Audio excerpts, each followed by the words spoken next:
Propane heater to keep the water from freezing. The solar system with the EG4 batteries, and then the water control system with the Halo water filter, pressure tank, and the cistern cap with the manifold. We still have a little bit to do piping in the backflow preventer to our irrigation system manifold located here. So at present, I have our Starlink router located up here. It eventually will go on the south side closer to the actual dish. We have water in the cistern. It got filled up last night. I didn't tie mine down at all, should I? This was another very productive week, but I need to break down some of the precursor activities that got us to this point so you can appreciate the amount of time and the effort that it takes actually erecting the structure.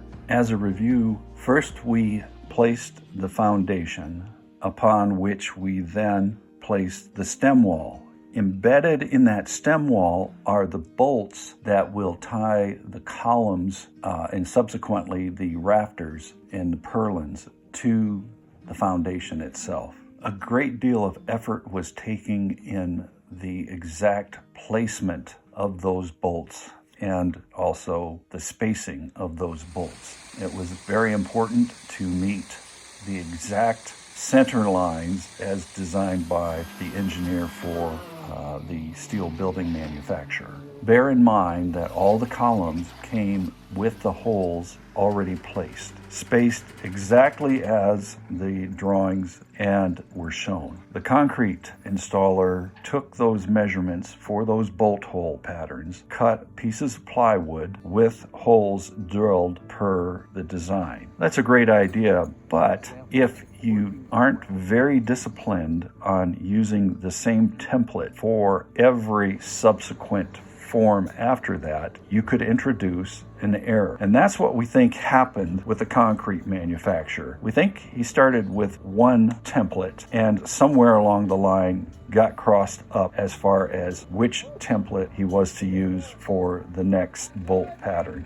And that introduced a margin of error into some of the actual installed bolts. In some cases, those errors were as much as 1/2 of an inch. What that does is it throws throws off being able to place the column exactly where it needs to go unless you have something to anchor to. What had to happen in some cases is some of those bolts had to be cut off, with 1 or 2 remaining bolts allowing them to actually place the column. What happens after that is bolts that were not installed have to be drilled out into the concrete. A new bolt needs to be inserted and epoxied in place before that installation can be finalized for that particular column. Something that happened that we hadn't counted on is the columns for the northern porch area had introduced a whole different issue. What the manufacturer for the steel building did was welded to the top of the column what was supposed to be the bottom plate,